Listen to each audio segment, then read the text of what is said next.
नमस्कार, मैं डॉक्टर संजीवनी सीतलटोंग से संजीवन गर्भ संस्कार में आपका स्वागत करती हूँ। नवरात्रि यानी नवरात्रियों का समूह, सकारात्मक ऊर्जा का पर्व यानी नवरात्रि का पर्व। हम हर साल बड़े धूमधाम से हर्षोल्लास से नवरात्रि का पर्व मनाते हैं। नवरात्रि और 10 दिन माता की पूजा अर्चना तथा उपवास करते हैं। नवरात्रि में हम हमारे भीतर की ऊर्जा शक्ति को जगाते हैं। नवरात्रि में हम माता दुर्गा की पूजा अर्चना करते हैं। हम हमारे भीतर की ऊर्जा शक्ति को जगा सकते हैं नवरात्रि में। अगर आप अभी गर्भावस्था में हैं तो इस ऊर्जा को अपने शिशु तक भी पहुंचा सकती है, ताकि आने वाली संतति दिव्य और सद्गुणी हो।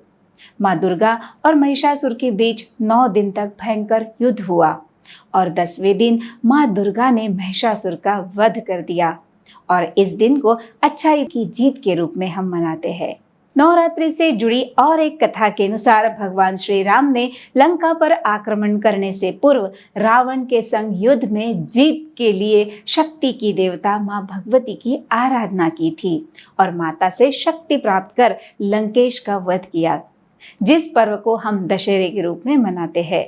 वैसे तो वर्ष में 4 माह में नवरात्रि का पर्व होता है: चैत्र, आषाढ़, अश्विन, पौष और माघ।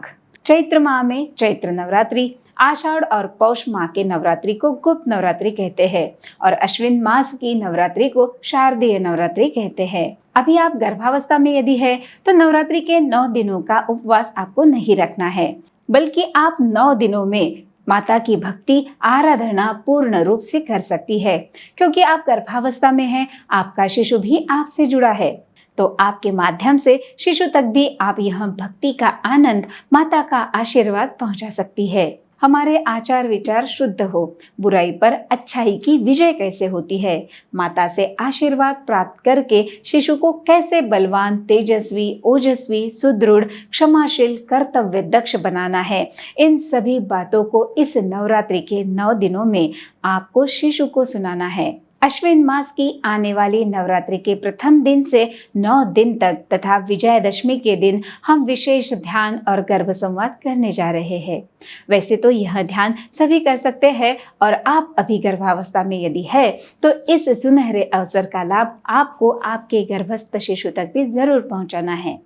गर्भ में शिशु माँ से शरीर और मन से जुड़ा होता है, इसीलिए इस नवरात्रि में विशेष ध्यान और गर्भ संवाद द्वारा आप आपके शिशु को प्रभावशाली, दिव्य, उत्तम जीवन जीने के लिए ऊर्जा प्रदान कर सकती है। नवरात्रि के 9 दिन हम देवी माता के 9 स्वरूपों का ध्यान करेंगे और अपने गर्भस्थ शिशु को माता की 9 अलग अलग स्वरूपों का दर्शन कराएंगे। हमारी भूमि संतों की, ऋषियों की भूमि है। हमारे यहाँ होने वाली हर पूजा विधि वैज्ञानिकता पूर्ण होती है। माँ दुर्गा के 9 रूपों की 9 दिन पूजा की जाती है। हर दिन का एक अपना महत्व है। माँ दुर्गा के 9 रूपों में पहला रूप है माता शैलपुत्री, दूसरा माँ ब्रह्मचारिणी, तीसरा रूप है माँ चंद्रघंटा, चौथा रूप है माँ कुष्मांडा, माता रानी का 5वां स्वरूप है माँ स्कंद माता, माँ कात्यायनी यह माँ का 6वां स्वरूप है, माँ दुर्गा का 7वां स्वरूप है माँ कालरात्रि और 8वां रूप है महागौरी तथा 9वां स्वरूप है माता सिद्धिदात्री। हमें हमारे जीवन मार्ग पर चलने के लिए माता हमें सामर्थ्य प्रदान करे, सन्मार्ग प्रदान करे। तो तैयार रहे अपने गर्भस्थ शिशु को इन दैवी गुणों से युक्त बनाने के लिए, श्रेष्ठ संतान निर्मित के लिए। तो नवरात्रि के 9 दिन हर रोज सुबह 7 बजे आपको तैयार रहना है माता रानी का ध्यान और गर्भ संवाद करने के लिए। Are you ready for it? If yes तो कमेंट बॉक्स में मुझे यस जय माता दी जरूर टाइप करें। यह गर्भ संवाद, माता का ध्यान आप दिन में 2 बार सुन सकती है, सुबह 7 बजे और रात को 8 बजे। तो मिलते हैं नवरात्रि के प्रथम दिन सुबह 7 बजे। जय माता दी।